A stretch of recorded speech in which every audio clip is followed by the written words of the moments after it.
Hey guys, and welcome back to my channel. So as you can see by the title, today I'm going to be giving you guys some apps that I think you could use as a crutch for self-care to sort of get you going, get you started for 2020. So I thought that it'd be fitting for me to do it here on my bed, where I haven't done my bed. I got a new phone, which means that I can now fill it up with a bunch of apps and not feel guilty for not deleting it right away, so that I can take a quick picture of a cat that I saw down the street and give it someone. Okay, the first app is an organization app and it's called Time Tree. And just like the calendar on your phone, it allows you to add in events and add in things with reminders to remind you a day before, 15 minutes before, all of that.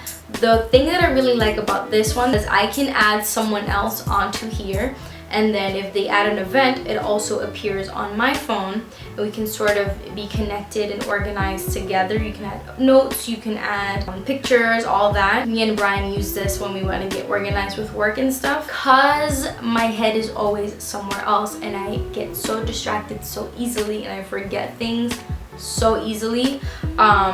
It's really important for me to just write it down and see it, and I have to be reminded a day before and then at the beginning of the day before the day starts. I've been invited to events where I was excited to go and then completely forgot it was that day. If you're on medication and you need help reminding yourself to take that medication again, it's really good to have that reminder on your phone just show up. Helps take that stress off your mind, off your shoulders, and just put it down here. I for one like to write things down, but sometimes I forget which notebook I wrote that into. So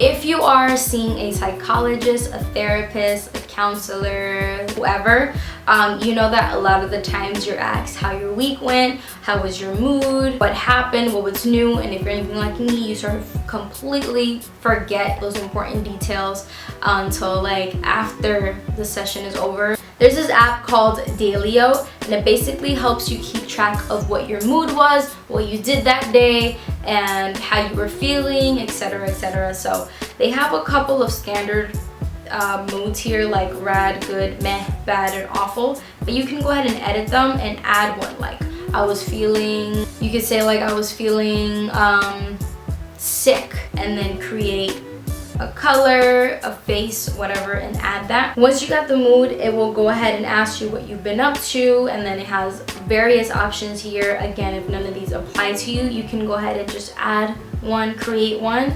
In there you can add a note about something particular that happened that day, something that stressed you out or something that went great that day. And then when you go review it, you can either use this information for yourself, or you can go ahead and provide this information to whoever you're talking to, and that can help with future sessions or future conversations or whatever it is. The next one is a similar app but a little different. If you're a girl that gets their period, you know that sometimes your mood can actually be affected by your hormones, or if you're on like, you know, birth control pills or whatever it is. It's really important, first of all, to track that, when it's coming, what's happening, track if you were, first of all, intimate, you spotted, all that. Aside from that, it also allows you to add in like if you had symptoms and then mood. Again, it's really good if you want to give this information to your doctor for reference for yourself. I think it's cute.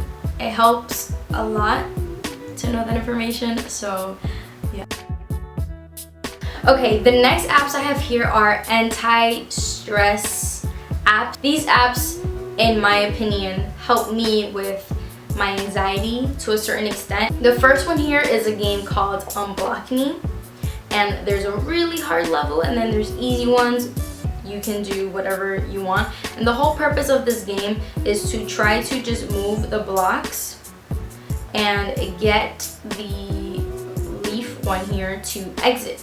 And so it kind of keeps me entertained trying to do that. If it's really easy, I kind of get bored, so I put it on a harder level, and it just distracts me because I'm determined to try to get that little leaf block out, and so I like it. The next one here is just a word search, and again, because I'm using my brain, it helps bring me back from the clouds, from feeling disconnected from myself.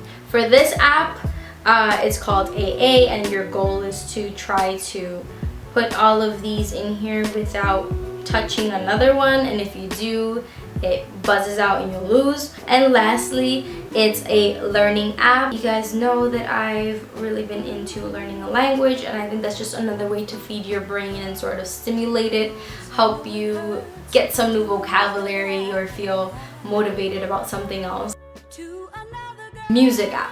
Whether you have Spotify, Apple Music, or even YouTube, these are 3 apps that I think are very important when it comes to relaxing and going to bed. Listening to like a playlist that has like the oceans and the waves and the crickets and the birds and just forest sounds really helps like bring this calming sensation to the room. I can't sleep when the room is really quiet. I don't know if anyone else is like that, but the silence is so loud for me that I just cannot bear. If you don't have Spotify, if you don't have Apple Music, YouTube actually has like playlists that are they have videos that are like 8 hours long, and they have playlists that you can go ahead and create, and it'll just keep going and you'll fall asleep. The playlist will keep going until it's done, and then your phone will lock, and that's it. In the same category, you can also play relaxing music. I've noticed that playing worship music is really calming. There's just something about that spiritual vibe that they're singing about that helps disconnect me as well and helps me get to bed. So if you don't have Spotify, Apple Music, YouTube is your other choice. For me, I use Brian's Spotify. I'm Apple Music, he's Spotify. I just use his phone because he already has it on. As well as finding like meditation videos. You can literally go on YouTube and just listen to a motivation or meditation videos that help you just woosah. Lastly, workout apps. I used to use, I think it was like a abs app and a butt thigh app that helped me work out. But if you're not looking to work out something specifically, there's an app called 7 that just gives you a general workout. It's a 7-minute workout specifically. I think it's a great way to start your day if you just stretch it out, or if you do it before bed. It helps you get a little more tired.